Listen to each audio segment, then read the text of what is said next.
보세요. 금식하고 말씀을 받을 준비를 하라고 그랬습니다.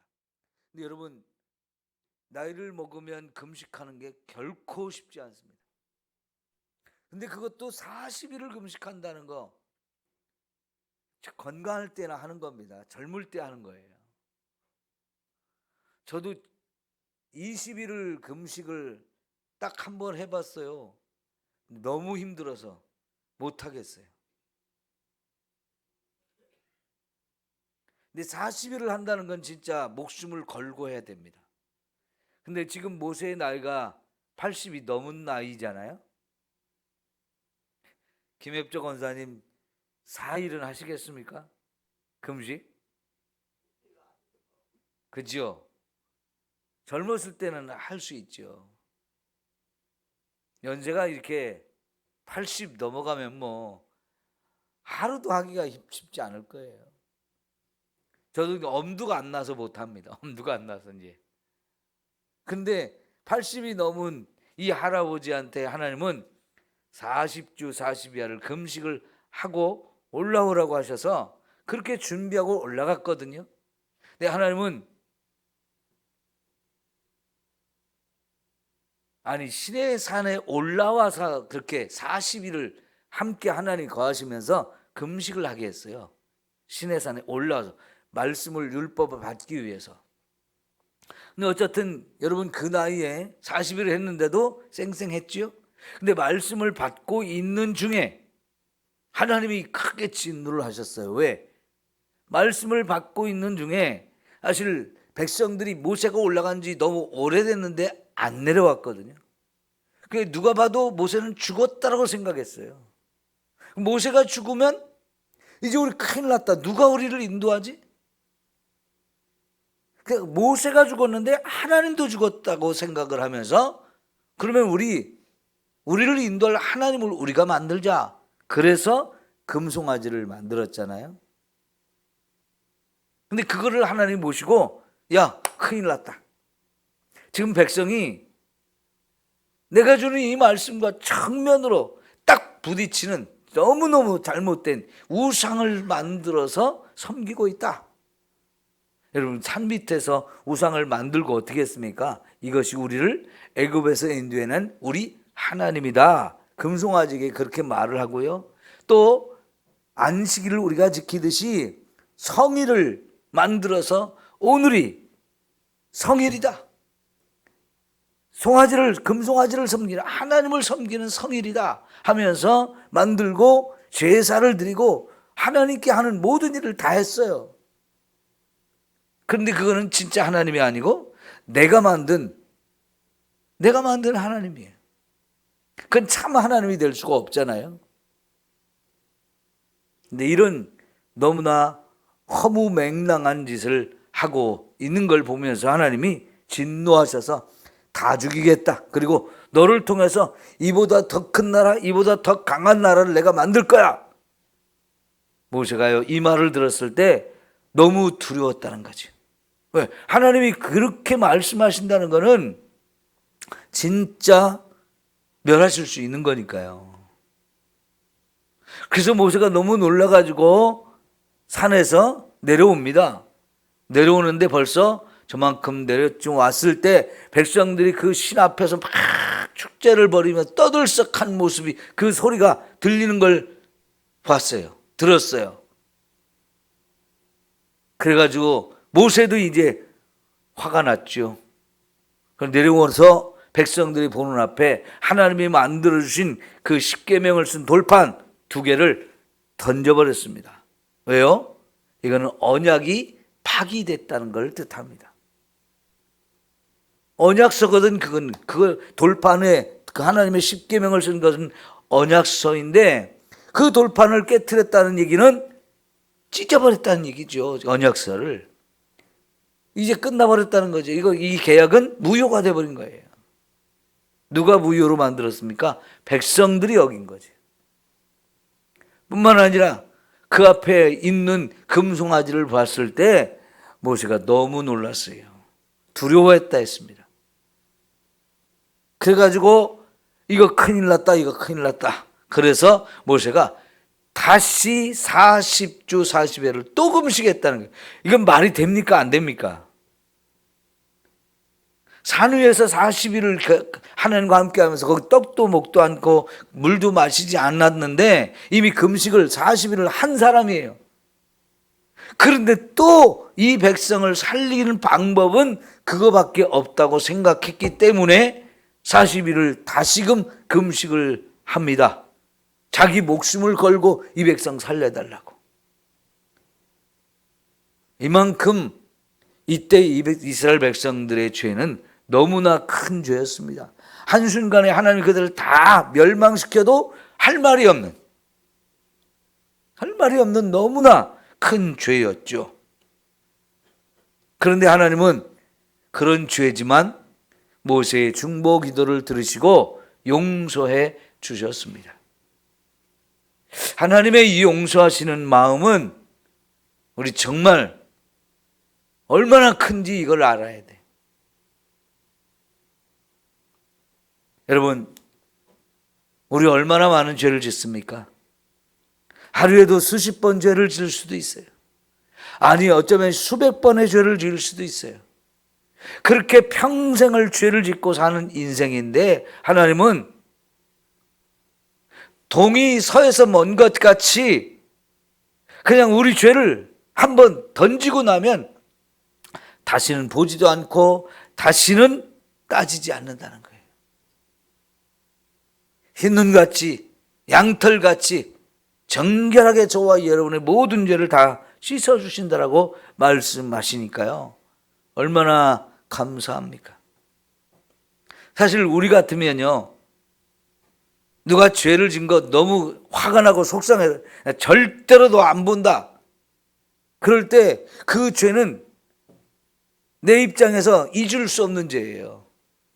그런데요, 그 잊을 수 없는 죄를 용서해 줄게, 그렇게 했어도 내 속에는 그게 기억이 없어지는 거 아니거든요. 그러니까 용서해 줬어도 사실은 볼 때마다 저 사람이 지은 죄가 자꾸 생각이 나서요, 사랑하기가 쉽지 않아요. 그런데 하나님은 너무너무 큰 죄들을 그렇게 많이 지었어도 다 용서해 줄 뿐만 아니라 아무 문제를 삼지 않잖아요. 뿐만 아니라 너무너무 큰 사랑을 또 우리에게 부어주시잖아요. 이게 하나님의 그 용서하심이라고 하는 것은 참 우리가 상상할 수가 없을 만큼 어마어마해요. 용서하지 않으면 진작에 죽어 마땅한 인생들인데 하나님은요, 이 백성의 완악함과 죄됨을 너무나 잘 알기 때문에 이런 죄를 지을 수밖에 없는 인생이라는 거, 그걸 아시기 때문에 용서하시는 거예요. 아무리 하나님이 좋은 말씀을 주셨어도, 우리가 아무리 이 말씀이 너무 좋았어, 나 이 말씀대로 살 거야, 그랬어도 또 죄를 져요. 이게 우리의 죄로 오염된 모습이란 말이죠. 이걸 하나님이 너무나 잘 아시기 때문에 용서해주고 또 용서해주고 또 계속해서 끊임없이 또 용서해 주시는 하나님이셔요. 그런 하나님의 은혜와 사랑은 얼마나 큰지요.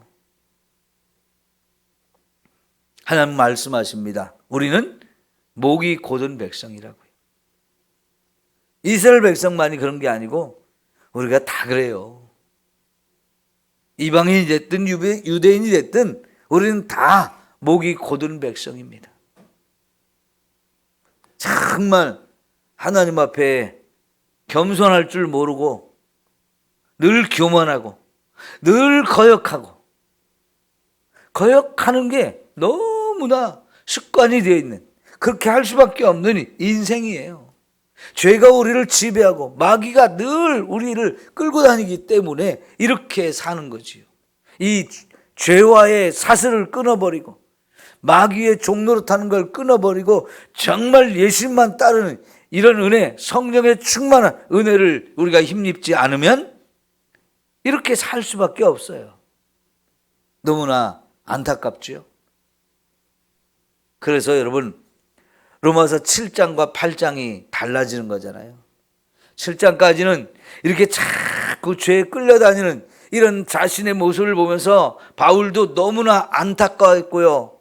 그런데 8장으로 넘어가면서 뭐라고 말합니까? 해방되었도다.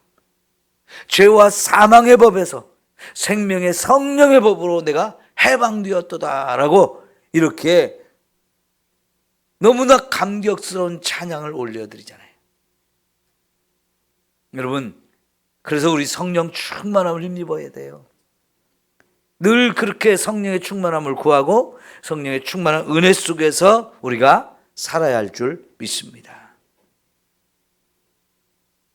그래서 모세가요, 이렇게 기도했을 때 하나님이 용서해 주시고 기회를 또 주시는데, 여러분, 그 22절 우리가 볼까요? 22절. 너희가 다베라와 마사와 기브론 핫다와에서도 여호와를 경노하게 하였느니라.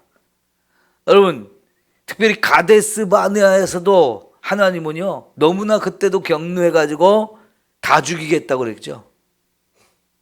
정탐꾼이 와가지고 보고 와가지고 부정적인 말을 할 때에 거기에 미혹돼가지고 이스라엘 백성 전체가 하나님을 믿던 마음이 싹 순간적으로 사라지면서 우리 못 들어간다, 우리 죽는다, 그 거인들 앞에 우리 한 사람도, 우리 자녀들까지 다 죽는다, 이런 말을 한단 말이죠. 그러면서 모세를 죽이려고 했어요. 그 모세를 죽이려고 하는 마음, 그 마음은 하나님을 향한 마음과 똑같은 거예요. 그때도 하나님이 이스라엘 백성 다 죽이려고 그러는데요, 그때도 모세가 또 목숨 걸고 기도해가지고 용서를 받잖아요. 근데 이런 거역함이 시내산에서도 가데스 바네아에서도 있었지만 다베라에서도 마사에서도 계속 반복되었다는 거지요. 그래서 하나님은 너희는 늘 거역하는 사람들이다, 항상 거역하는 사람이다, 이렇게 말씀을 하시거든요. 그러니까 여러분, 우리가 우리의 이런 모습을 진짜 인정하고 늘 하나님 앞에 엎드릴 수밖에 없어요. 하나님, 나는 죄인입니다. 나를 용서해 주세요. 나를 용서해 주세요. 우리가 제일 먼저 하나님 앞에 와서 예배 드리기 전에 제일 먼저 기도해야 될 것은 바로 그거예요. 하나님, 또 죄를 짓고 왔습니다. 나 같은 죄인 용서해 주세요. 이 부끄럽고 더럽고 추악한 죄인 용서해 주세요. 이 기도를 하나님 앞에 드릴 수밖에 없지 않습니까?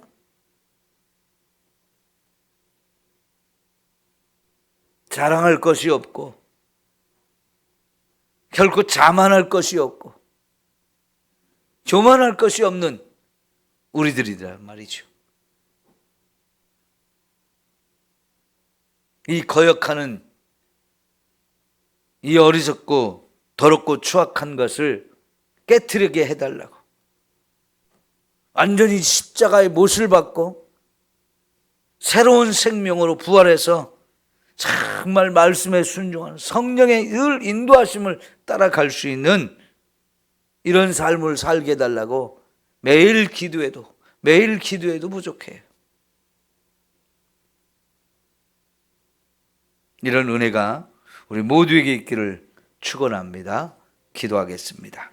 사랑하는 우리 하나님 아버지, 우리는 이렇게 하나님을 늘 거역하고 사는 부끄럽고 또 더러운 인생입니다. 주님, 용서하여 주시옵소서. 성령으로 충만하게 하옵소서.